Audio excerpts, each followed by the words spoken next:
কিন্তু মালিক যদি শ্রমিককে ঠকায় তাইলে স্বাভাবিকভাবেই ছায়ার দিকে পা তুললে ছায়াও কিন্তু পা তুলে। তখন আর ওই শ্রমিক বন্ধুটি, ভাইটি, বোনটি তার সমস্ত যোগ্যতা উজাড় করে ওই মালিকের জন্য কিছু করবে না। এতে উভয়ে ক্ষতিগ্রস্ত হবে। আমরা কারোই ক্ষতি চাই না, আমরা চাই তাদের মধ্যে সমন্বয়। আজকে বাংলাদেশের 16 কোটি, 18 কোটি, 20 কোটি বিভিন্ন জন বিভিন্ন কথা বলেন। তার মধ্যে বিশাল অঙ্গন জুড়ে শ্রমিকদের পদচারণা শুধু দেশের ভিতরে নয়, বাইরেও বটে। আজকে তো দেশের ভিতরের শ্রমিক ভাই বোনদের জন্য আমরা কথা বলছি, বাইরের যারা তারাও তো আমাদের ভাই বোন, তাদের জন্য কথা বলবে কে? সামান্য রুটি রুজির আশায়, একটু আশ্রয়ের আশায়, একটু ভাগ্য পরিবর্তনের আশায় এরা জীবনের ঝুঁকি নিয়ে সমুদ্রে নৌকার উপর চড়ে বসে। তারপরে কোনো একটা ঢেউ এসে তাদেরকে সমুদ্রের পেটে হজম করে ফেলে। আর কেউ ভাগ্যবশত চলতে চলতে, দুলতে দুলতে কোনো সুরত যেখানে গিয়ে পৌঁছতে চায় সেই বন্দরে ভিড়ে। ওখানে ভিড়ার পর কারো জায়গা হয় কারাগারে, আর কারো জায়গা হয় বনে জঙ্গলে। তারপরে আস্তে আস্তে আস্তে পথ খুঁজে নেয়। সেই সমস্ত লোকেরা যখন একটু কাজকর্ম করে তখন বিদেশের মাটিতে প্রাসাদ গড়ার চিন্তা করে না। তাদের অর্জিত সমস্ত সম্পদ প্রিয় দেশে আপনজনের জন্য, দেশের জন্য পাঠিয়ে দেয়। তাই বাংলাদেশ শ্রমিক কল্যাণ ফেডারেশন এই অনুপম শ্রমনীতির জন্য একটি নতুন ধারার ট্রেড ইউনিয়ন রাজনীতি শুরু করেছে। মালিক আর শ্রমিকের মধ্যে শত্রুতা নয়, সৎ মালিক সৎ শ্রমিক বন্ধু হয়ে উৎপাদন অর্থনীতির চাকা ঠিক রাখবে, আবার শ্রমিকের প্রয়োজন পূরণ করার ন্যায্য মজুরি তারা অর্জন করবে। শ্রমিক সৎ থেকে ডিউটিতে ফাঁকি দেবে না, কারখানা অর্থনীতি চালু রাখবে। আবার মালিকও শ্রমিকের ন্যায্য মজুরি না দিয়ে শ্রমিককে ঠকাবে না। উভয়ের মধ্যে সততার ভিত্তিতে সম্পর্ক। বামপন্থী কমিউনিস্টরা বলে শ্রেণী সংগ্রাম হচ্ছে পৃথিবীর ইতিহাস, ক্লাস স্ট্রাগলের কথা বলেন। শ্রমিক কল্যাণ ফেডারেশন নতুন ধারায় বলে না, শ্রেণী সংগ্রাম নয়, সত্য মিথ্যার দ্বন্দ্বই হচ্ছে পৃথিবীর ইতিহাস। তাই আসুন চ্যানেলটি সাবস্ক্রাইব করে আমাদের সঙ্গেই থাকুন। রসুল মকবুল সাল্লাল্লাহু আলাইহি সাল্লামের জামানা থেকে শুরু করে এ পর্যন্ত বিশ্বের বিভিন্ন প্রান্তে যারা শ্রমিকদের ন্যায্য মর্যাদা এবং অধিকার প্রতিষ্ঠার আন্দোলন করে দুনিয়া থেকে বিদায় নিয়েছেন। সম্মানিত ভাই ও বন্ধুগণ, ইতিহাসে এক এক করে 140 বৎসর বিদায় নিয়েছে। শিকাগোর সেই বেদনাদায়ক ঘটনা। প্রতি বৎসরই শ্রম দিবস পালিত হয় সারা বিশ্বে। জাতিসংঘ এটাকে আন্তর্জাতিক দিবস হিসাবে স্বীকৃতি দিয়েছে। এই সমস্ত শ্রমিক সমাবেশে বিভিন্ন দেশের সরকারি বিরোধী দল, বিভিন্ন পর্যায়ের রাজনৈতিক নেতৃবৃন্দ হাজির হন, বক্তব্য দেন, আশ্বস্ত করেন যে আমরা আপনাদের জন্য এই করব, ওই করব, আপনাদের আর কোনো দুঃখ দুর্দশা থাকবে না। 140 বছরে যদি তাদের দেওয়া প্রত্যেকটা ওয়াদার তারা 10 ভাগের 1 ভাগ করেও পালন করতেন, তাহলে এতদিনে শ্রমিকদের আর কোনো দাবি দেওয়া অবশিষ্ট থাকতো না। 364 দিন এই দাবি সবাই ভুলে যায়, আর 1 মে আসলে এই দাবিতে সবাই দরদি আন্তরিক হয়ে ময়দানে নেমে পড়ে। আমাদের অবস্থাও তার ব্যতিক্রম কিনা আল্লাহ ভালো জানেন। তবে হ্যাঁ, একটা ব্যতিক্রম আছে। আমরা বিশ্বাস করি একটা সমাজে বিভিন্ন শ্রেণী এবং পেশার মানুষ থাকবে, কিন্তু সাধারণত দুনিয়ায় যদি প্রাপ্তবয়স্ক জনসংখ্যা হিসাব করা হয় তাহলে প্রত্যেকটি সমাজেই অন্যান্য সকল পেশার চাইতে শ্রমিকদের সংখ্যা হবে নিঃসন্দেহে বেশি। এই বৃহত্তর জনগোষ্ঠীর প্রয়োজন এবং মর্যাদাকে উপেক্ষা করে একটা সমাজ কখনো টেকসই হতে পারে না। সত্যিকারের উন্নয়ন আসতে পারে না। দুনিয়ার বিভিন্ন প্রান্তে যারা নিজেদেরকে বামপন্থী বলে দাবি করেন, তারা শ্রমিকদের অধিকার নিয়ে বেশি সংগ্রাম করেন। বাংলাদেশ, তার আগে পাকিস্তান, এইটা তার কোনো ব্যতিক্রম নয়, ধারাবাহিকভাবে চলে আসছে। আমরা কি দেখি, যখনই কোনো ইস্যু আসে এই সমস্ত নেতা নেত্রীরা সামনে এসে দাঁড়ায় যায়, তারপরে এখানে আন্দোলন দানা বেঁধে উঠে, মাঠ গরম হয়, কিছু মানুষের জীবন যায়, কিছু মানুষ আহত হয়, কিছু মানুষের চাকরি যায়, কিন্তু নেতা নেত্রীরা রাতের আধারে তাদের ভাগটা পেয়ে যায়। তাদের ভাগ পেয়ে তারা সন্তুষ্ট হয়ে যায়। তখন গড়ে ওঠা আন্দোলনকে তারা ব্ল্যাকমেইলিং করে। এইভাবে যুগ যুগ ধরে নেতা নেত্রীর কপালের পরিবর্তন হলেও সাধারণ শ্রমিকদের ভাগ্যের কোনো পরিবর্তন হয়নি। তারা আবার শ্রেণী সংগ্রামের আওয়াজ তুলেন। তারা বলেন শ্রেণী শত্রু খতম করতে হবে। শত্রু কারা? শত্রু হচ্ছে মালিক পক্ষ। আচ্ছা, মালিকও যদি না থাকে তাইলে শ্রমিকটা কাজ করবে কোথায়? আমরা ওই খতমের রাজনীতিতে বিশ্বাসী না। আমরা পারস্পরিক শ্রদ্ধা, মর্যাদা, ভালোবাসার রাজনীতিতে বিশ্বাসী। আমরা বিশ্বাস করি মালিক যদি শ্রমিকের উপর ইনসাফ করে, শ্রমিক তার সমস্ত যোগ্যতা উজাড় করে মালিককে সহযোগিতা করবে, কাজ করবে। কিন্তু মালিক যদি শ্রমিককে ঠকায়, তাইলে স্বাভাবিকভাবেই ছায়ার দিকে পা তুললে ছায়াও কিন্তু পা তুলে। তখন আর ওই শ্রমিক বন্ধুটি, ভাইটি, বোনটি তার সমস্ত যোগ্যতা উজাড় করে ওই মালিকের জন্য কিছু করবে না। এতে উভয়ে ক্ষতিগ্রস্ত হবে। আমরা কারোই ক্ষতি চাই না, আমরা চাই তাদের মধ্যে সমন্বয়। আজকে বাংলাদেশের 16 কোটি, 18 কোটি, 20 কোটি বিভিন্ন জন বিভিন্ন কথা বলেন। তার মধ্যে বিশাল অঙ্গন জুড়ে শ্রমিকদের পদচারণা শুধু দেশের ভিতরে নয়, বাইরেও বটে। আজকে তো দেশের ভিতরের শ্রমিক ভাই বোনদের জন্য আমরা কথা বলছি, বাইরের যারা তারাও তো আমাদের ভাই বোন, তাদের জন্য কথা বলবে কে? সামান্য রুটি রুজির আশায়, একটু আশ্রয়ের আশায়, একটু ভাগ্য পরিবর্তনের আশায় এরা জীবনের ঝুঁকি নিয়ে সমুদ্রে নৌকার উপর চড়ে বসে। তারপরে কোনো একটা ঢেউ এসে তাদেরকে সমুদ্রের পেটে হজম করে ফেলে। আর কেউ ভাগ্যবশত চলতে চলতে, দুলতে দুলতে কোনো সুরত যেখানে গিয়ে পৌঁছতে চায় সেই বন্দরে ভিড়ে। ওখানে ভিড়ার পর কারো জায়গা হয় কারাগারে, আর কারো জায়গা হয় বনে জঙ্গলে। তারপরে আস্তে আস্তে আস্তে পথ খুঁজে নেয়। সেই সমস্ত লোকেরা যখন একটু কাজকর্ম করে, তখন বিদেশের মাটিতে প্রাসাদ গড়ার চিন্তা করে না। তাদের অর্জিত সমস্ত সম্পদ প্রিয় দেশে আপনজনের জন্য, দেশের জন্য পাঠিয়ে দেয়। হ্যাঁ, বৈধ পথে অনেক শ্রমিক যান, তারা যাওয়ার পথেই দালালদের খপ্পরে পড়েন, সিন্ডিকেটের খপ্পরে পড়েন। যে টাকা দিয়ে পাশের দেশের দেশসমূহের লোকেরা যায়, তার চাইতে 3 গুণ 4 গুণ ওই দালালদেরকে দিয়ে তাদেরকে বিদেশে যেতে হয়। তখন তারা সেই টাকাটাও পুষাতে পারে না, তাদেরকে মানবেতর জীবনযাপন করতে হয়। 2-4টা দেশে যাওয়ার সুযোগ হয়েছে, দেখার সুযোগ হয়েছে। তারা 3টা শিফটে 1টা সিট ভাগাভাগি করে ঘুমায়। সেই সিটের প্রস্থ হচ্ছে 2.5 হাত। একজন ঘুমাইলে ওখানে আরেকজন ঘুমাতে পারবে না। একজনের ঘুম না ভাগলে আরেকজনকে অপেক্ষা করতে হবে দাঁড়িয়ে দাঁড়িয়ে। তাদের মুখের গ্রাস তারা স্যাক্রিফাইস করে দেশে টাকা পাঠায়। আমরা খুব সুন্দর করে বলি তারা রিমিটেন্স যোদ্ধা, কিন্তু এই যোদ্ধাদেরকে আমরা মর্যাদা দেই না। তারা যখন পাসপোর্ট রিনিউ করতে যায়, ঘাটে ঘাটে দালালের খপ্পরে পড়ে বিড়ম্বিত হয়ে তারা কষ্ট পায়।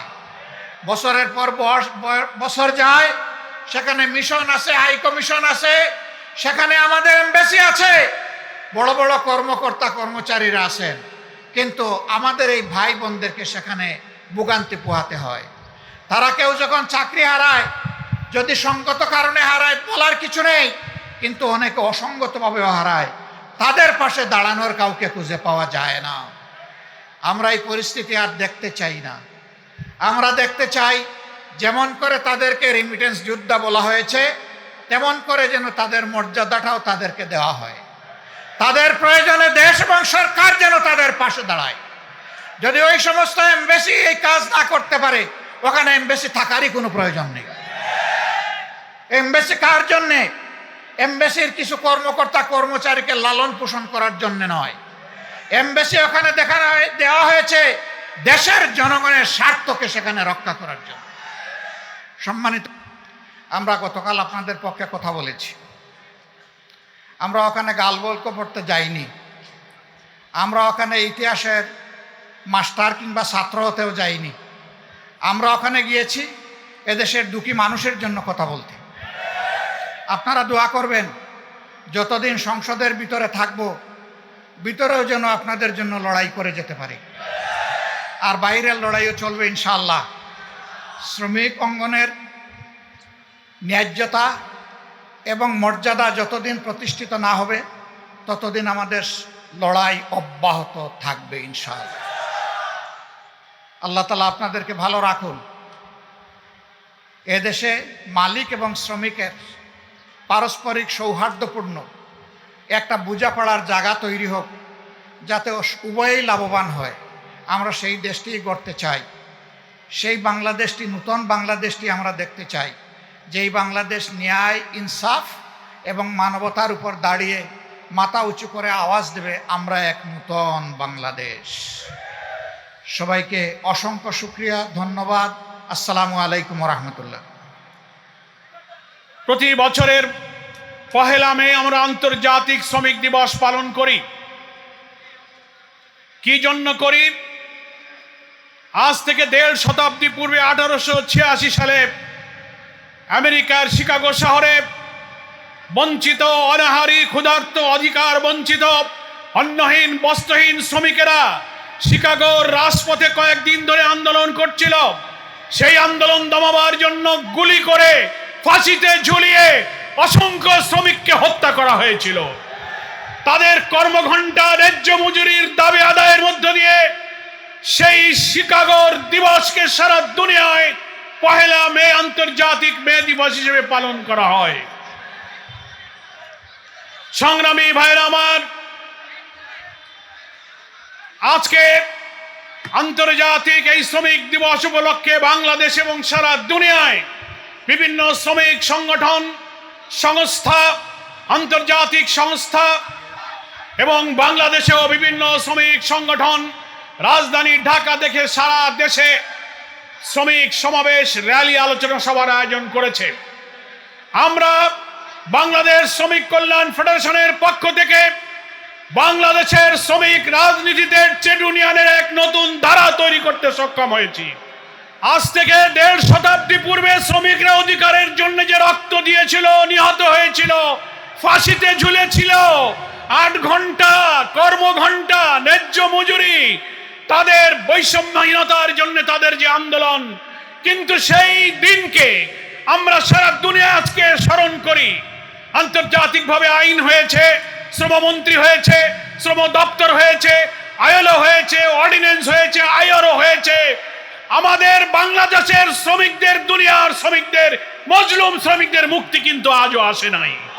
কিন্তু আমরা ভুলে গেছি মানুষের তৈরি করা শ্রমনীতি নিপীড়িত, দুঃখী, ক্ষুধার্ত শ্রমিকের মুক্তি দিতে পারে না। শ্রমিকের মুক্তির জন্য আজ থেকে 1500 বছর আগে আমাদের প্রিয় নবী, মজলুমের নবী, দাস শ্রেণীর শ্রমিক, দুঃখী মানুষের প্রিয় নেতা মুহাম্মদ মুস্তাফা সাল্লাল্লাহু আলাইহি ওয়াসাল্লাম যে অবিস্মরণীয় অনুপম শ্রমনীতি উপহার দিয়েছিলেন, আজ যদি সেই শ্রমনীতি আমরা বাস্তবায়ন করতাম, আমাদের মজুরি, কর্মঘণ্টা, সমস্ত অধিকার আমরা ফিরে পেতাম। প্রিয় নবী বিদায় হজের ভাষণে, কাবার চত্বরের ঐতিহাসিক ভাষণে যে সমস্ত অধিকারের কথা তিনি দুনিয়ার মজলুমের জন্য উপহার দিয়ে গেছেন, পবিত্র হাদিস গ্রন্থে সেগুলো বিস্তারিত বলা হয়েছে। আল্লাহ রাসূল সাল্লাল্লাহু আলাইহি ওয়াসাল্লাম বলেছেন, শ্রমিকের অধিকারের জন্য তার কাজ শেষ হবার সাথে, ঘাম শুকাবার সাথে সাথে তার মজুরি প্রদান করো। মজুরির পরিমাণ নির্ধারণের জন্য আজকে আমরা 10,000, 20,000, 25,000 টাকার পে স্কেলের কথা বলি, ন্যূনতম মজুরি।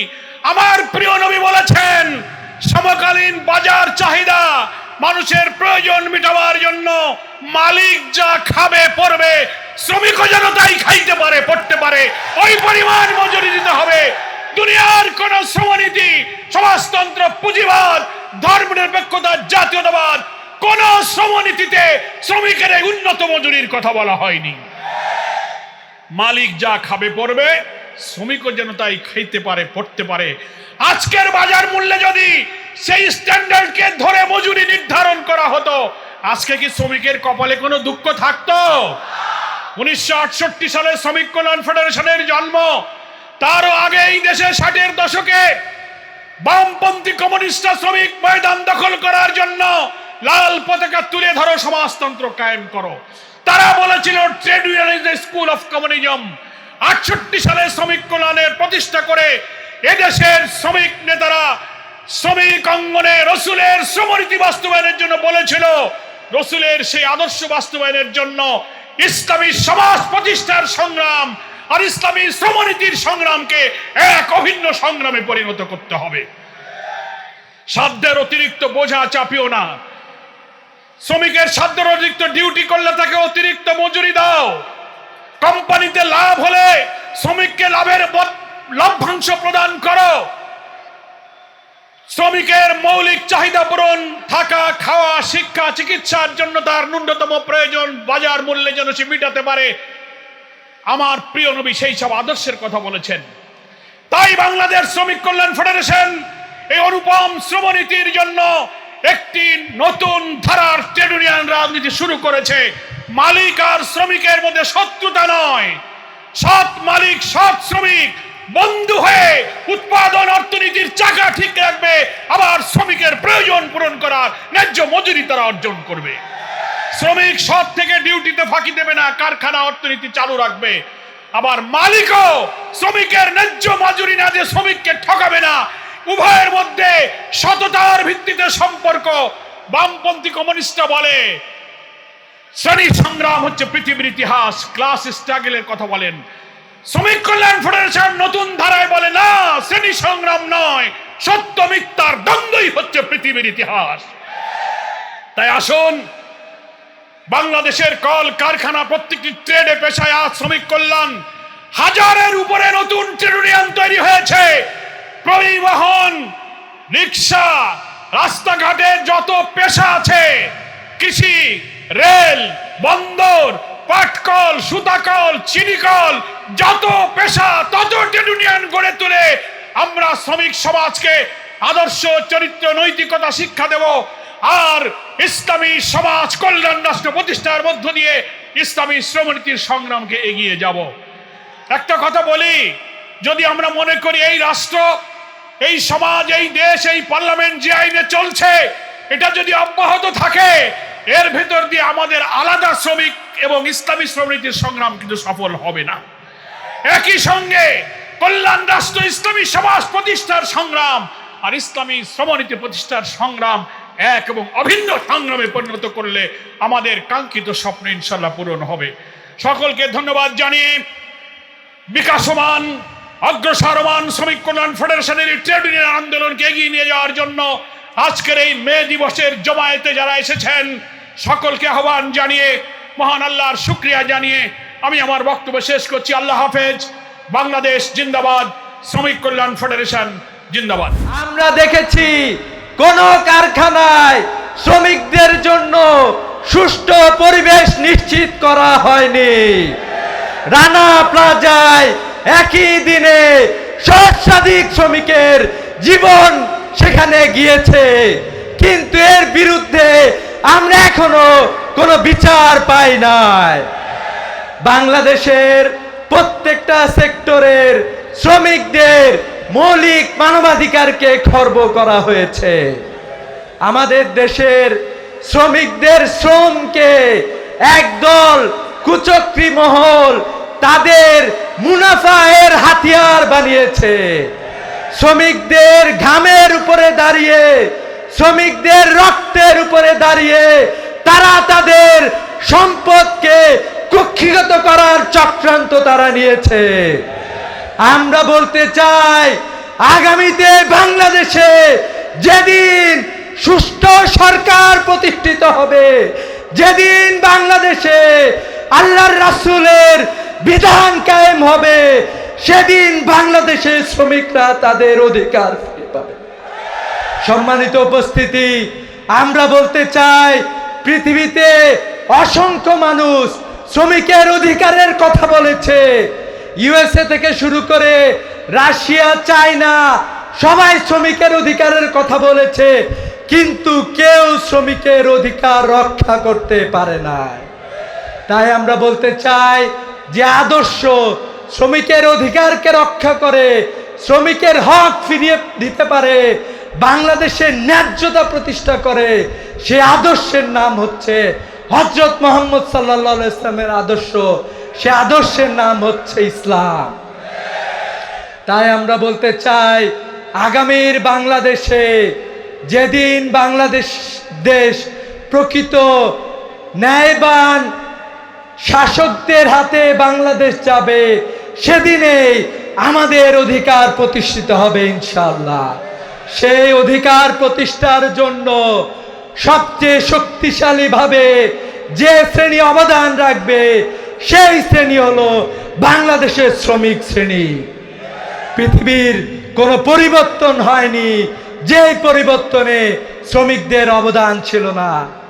আমরা দেখেছি সর্বশেষ জুলাই বিপ্লবে বাংলাদেশের ছাত্র জনতা যখন রাস্তায় নেমে এসেছিল, সেদিন সহস্রাধিক শ্রমিক, লক্ষ শ্রমিক বাংলাদেশের রাজপথে নেবে ফ্যাসিবাদকে বাংলাদেশে বিতাড়িত করেছে।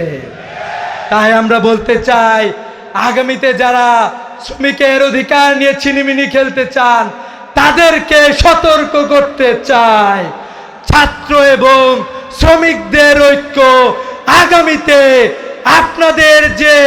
আপনারা যেই মানুষের অধিকারকে খর্ব করেছেন, সেই অধিকার আদায়ের জন্য ছাত্র এবং শ্রমিকদের ঐক্য বাংলাদেশ প্রতিষ্ঠায় সামনে এগিয়ে আসবে ইনশাআল্লাহ। সম্মানিত উপস্থিতি, ছাত্র এবং শ্রমিকের ঐক্যকে আগামীতে প্রতিষ্ঠা হবে, সেই ঐক্য প্রতিষ্ঠিত হবে, সে আহ্বান ব্যক্ত করেই আমি আমার কথা শেষ করছি। আল্লাহর রসুল যখন এসেছিলেন তখনও সমাজে দাবি দেওয়ার শেষ ছিল না, কিন্তু আল্লাহ রসুল অসংখ্য দাবি পূরণের দিকে যাননি। তিনি এক দফার কথা মানুষকে বলেছিলেন, কুলু লা ইলাহা ইল্লাল্লাহ তুফলিহুন। এই এক দফার মধ্যেই সকল দফার মুক্তি নিশ্চিত হয়েছিল। সুতরাং আগামী দিনেও আমরা শ্রমিক সমাজ, ছাত্র সমাজ, গণমানুষ ঐক্যবদ্ধ হয়ে এদেশে কোরআনের সমাজ প্রতিষ্ঠার বিপ্লবী আন্দোলন, জামাত ইসলামের হাতকে শক্তিশালী করে একটি ইসলামী মূল্যবোধের সরকার আমরা প্রতিষ্ঠা করে শ্রমিক সমাজ সহ সমাজের প্রতিটি শ্রেণী পেশার মানুষের অধিকার আমরা প্রতিষ্ঠা করব। জুলাই অভ্যুত্থানের মূল নায়ক আমাদের দেশের ছাত্র সমাজ। তাদের অন্যতম শক্তি ছিল বাংলাদেশ ইসলামী ছাত্র শিবির। নেপথ্যের মূল নায়ক ছিল ইসলামী ছাত্র শিবির।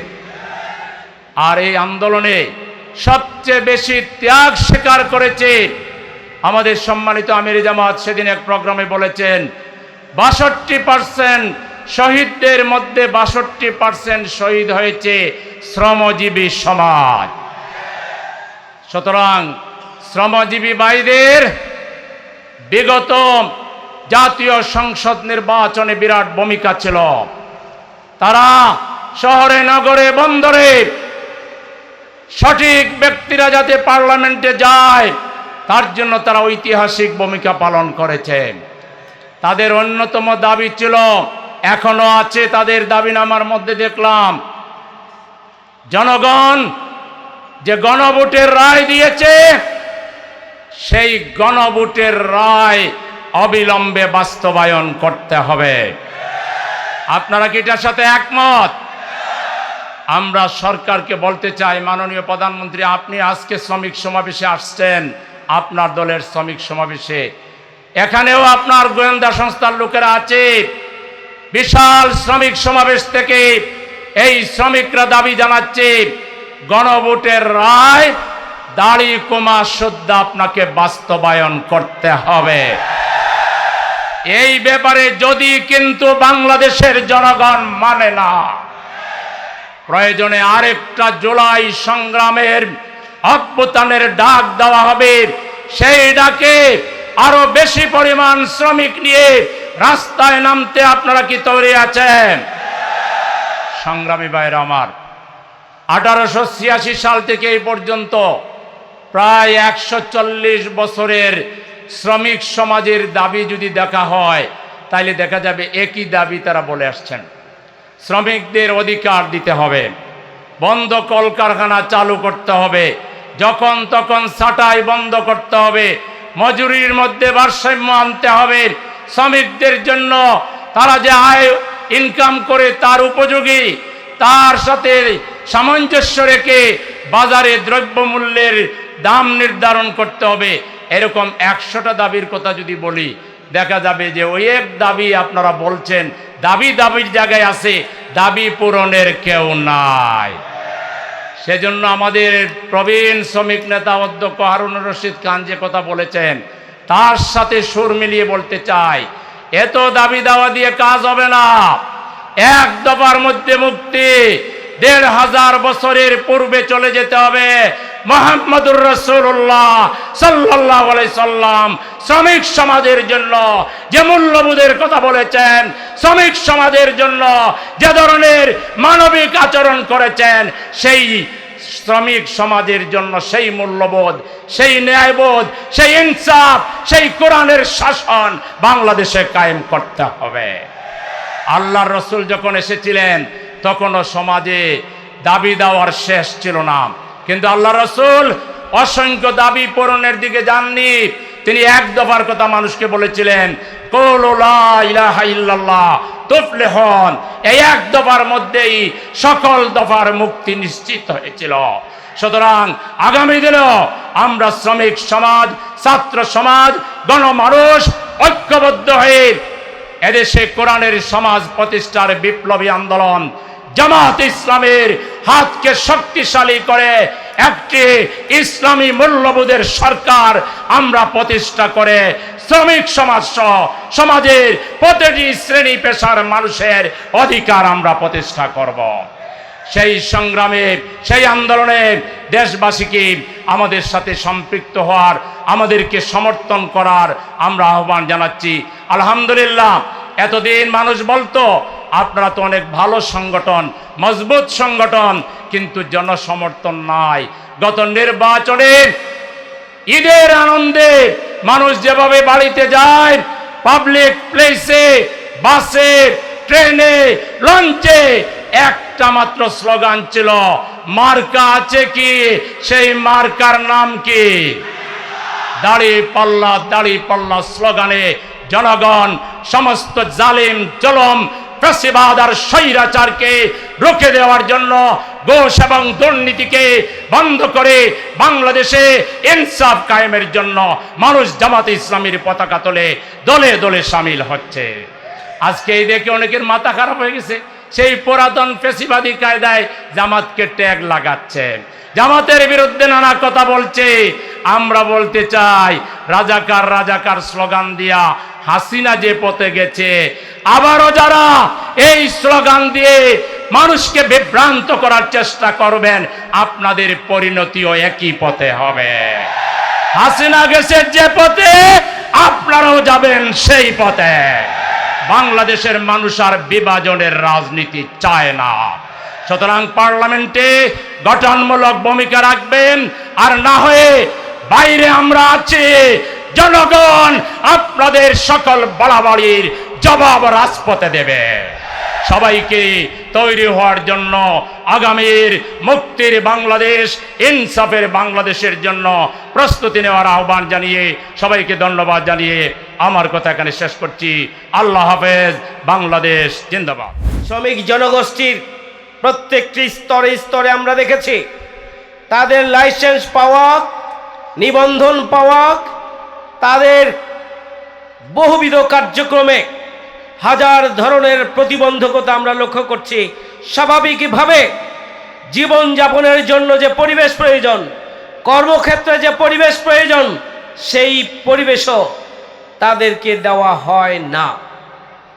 সংগ্রামী ভাই বন্ধুগণ, আমরা লক্ষ্য করছি একজন শ্রমিক কর্মক্ষেত্রে তার দায়িত্ব পালনকালীন সময়ে যদি অসুস্থ হয়, আহত হয়, তার জন্য তাকে পরিপূর্ণ সুস্থ করার লক্ষ্যে যে স্বাস্থ্যসেবা নিশ্চিত করা আর্থিক অনুদানের প্রয়োজন, সেটিও তাদের জন্য নেই। শুধু তাই নয়, শ্রমিকরা যদি মারা যায় কর্মক্ষেত্রে, তাহলে তাদের জন্য যে আর্থিক নিরাপত্তা, সেই নিরাপত্তার পরিমাণটা এত কম, তা দিয়ে পরিবারের 2 মাসও নয়, 1 মাসও সংসার পরিচালনা করা সম্ভব নয়। এটা বৈষম্যহীন। এই বাংলাদেশে শ্রমিকদের প্রতি যে বৈষম্য, শ্রমিকদের অধিকার নিয়ে যে ছিনিমিনি, শ্রমিকদের অধিকার প্রতিষ্ঠা করার ক্ষেত্রে রাষ্ট্র এবং সরকারের যে অনীহা, এটি কোনোভাবেই আমরা মেনে নিতে পারি না। আমরা আজকের এই শ্রমিক সমাবেশ থেকে পরিষ্কার করে বলতে চাই, শ্রমিকদের নিরাপত্তা নিশ্চিত করতে হবে। শ্রমিকদের ন্যায্য যে মজুরি, সেটি তাদেরকে দিতে হবে। কর্মক্ষেত্রে নিরাপত্তা দিতে হবে। তারা আহত হলে চিকিৎসার ব্যবস্থা করতে হবে। যদি কোনো শ্রমিক মারা যায়, ওই পরিবারে যাতে করে স্বাভাবিকভাবে আবার উঠে দাঁড়াতে পারে, সেই ধরনের আর্থিক সহযোগিতা করার জন্য রাষ্ট্রীয় উদ্যোগ গ্রহণ করতে হবে। তাদেরকে প্রয়োজনীয় প্রশিক্ষণের ব্যবস্থা গ্রহণ করতে হবে।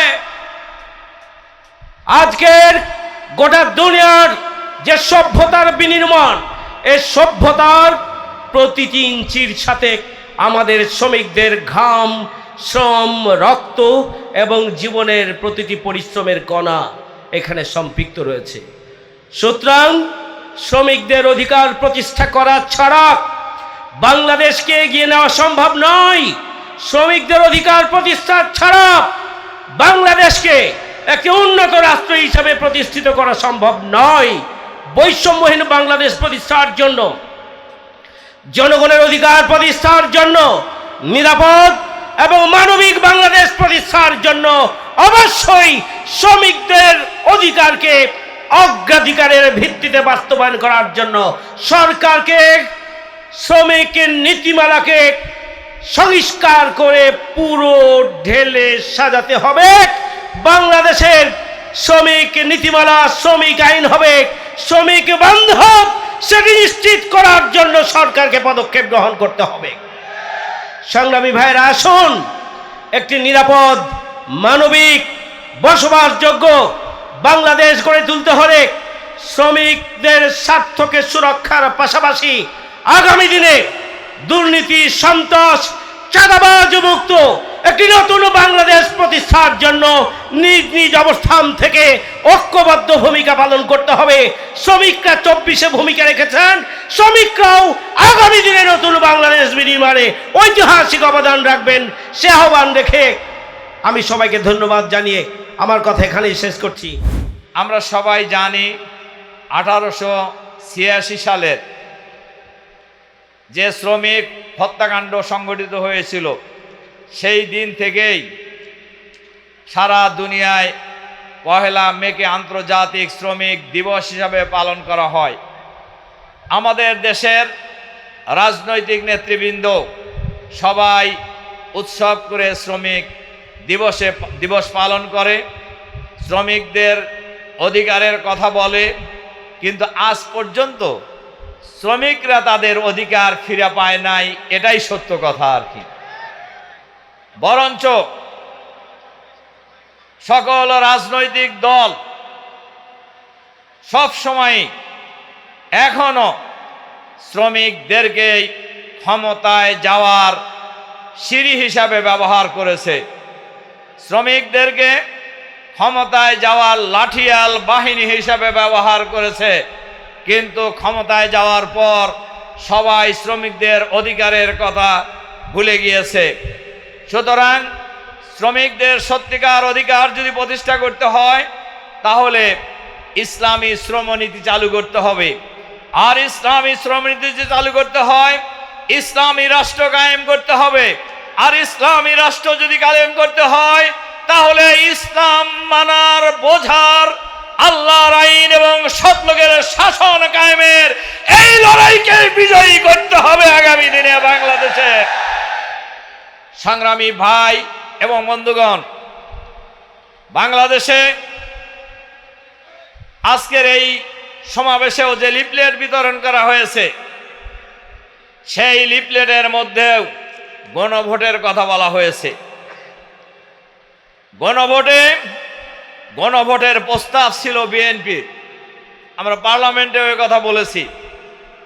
আমরা বলেছিলাম গণভোট আর জাতীয় নির্বাচন আলাদা আলাদা দিনে করা, গণভোট আগে করা, এরপরে জাতীয় নির্বাচন করা। কিন্তু বিএনপি একসাথে নির্বাচনের জন্য প্রস্তাব দিয়েছিল, একসাথে গণভোট এবং জাতীয় নির্বাচন একই দিনে হবে। আর নির্বাচনের পর এই নির্বাচনে জনগণ 70% জনগণ গণভোটের পক্ষে রায় দিয়েছে। আর এই গণভোট ছিল সংস্কারের জন্য গণভোট। এই গণভোট ছিল বাংলাদেশে সঠিকভাবে পরিচালনার জন্য সংস্কারের গণভোট। কিন্তু আমরা লক্ষ্য করেছি নির্বাচিত হওয়ার পর এই গণভোটের রায় মানার ক্ষেত্রে বিএনপি সরকার গঠনের পর গড়িমসি করছে। আমরা ধিক্কার জানাই যে স্বরাষ্ট্রমন্ত্রী ঐক্যমত কমিশনের মিটিংয়ে এই প্রস্তাব দিয়েছিলেন গণভোট এবং জাতীয় নির্বাচন একসাথে হবে। সেই স্বরাষ্ট্রমন্ত্রী পার্লামেন্টে বলেছেন যে আমরা অভিনয় করছি। আমি ধিক্কার জানাই। ওনারা বলছেন নির্বাচন হওয়ার জন্য আমরা এটা দিয়েছি, মানার জন্য দেয় নাই। ওনারা এইভাবে জাতিকে আর কতদিন প্রতারিত করবেন? ওনারা জাতিকে প্রতারণা করে, ওনাদের ভাষায় যদি বলি তাহলে ওনারা নিজের মন থেকে গণভোটের প্রস্তাব তারা দেয় নাই। আর এই নির্বাচন কিভাবে হয়েছে এটা বাংলাদেশের মানুষ জানে। একজন অন্তর্বর্তীকালীন সরকারের একজন উপদেষ্টা তিনি বলেছেন আমরা জামাতকে ক্ষমতায় আসতে দেই নাই। অন্তর্বর্তীকালীন সরকারের প্রধান আইন কর্মকর্তা উনি এখন সরকারের আইনমন্ত্রী।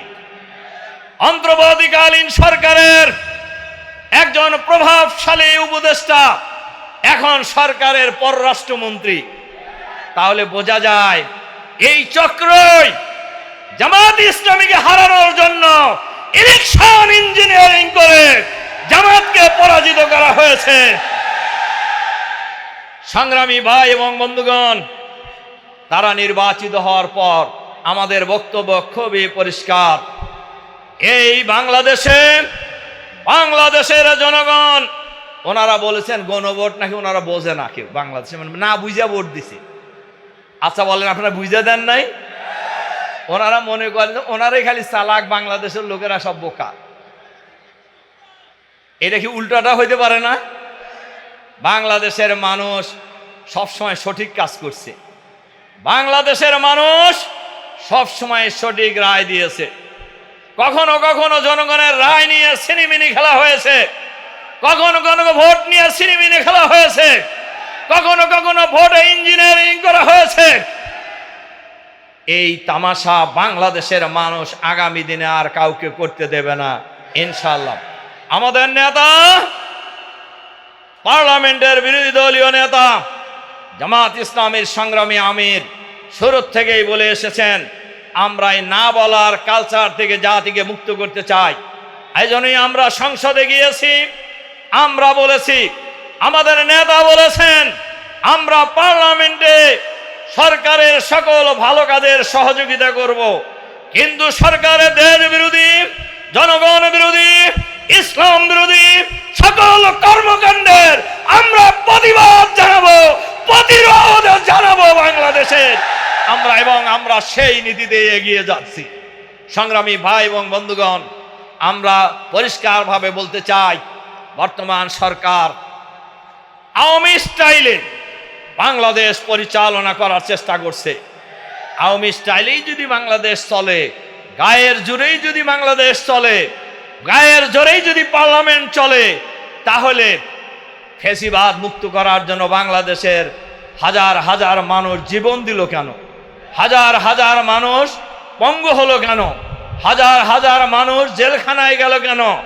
আমরা পরিষ্কারভাবে বলতে চাই, গণভোটের রায় অবিলম্বে কার্যকর করতে হবে। বাংলাদেশের মাটিদার আমরা কোনো ফ্যাসিবাদ কায়েম হতে দেব না, বাংলাদেশের জনগণ দেবে না ইনশাআল্লাহ। এটাই হোক আজকের এই শ্রমিক সমাবেশের অঙ্গীকার। আল্লাহ হাফেজ। বাংলাদেশ জিন্দাবাদ।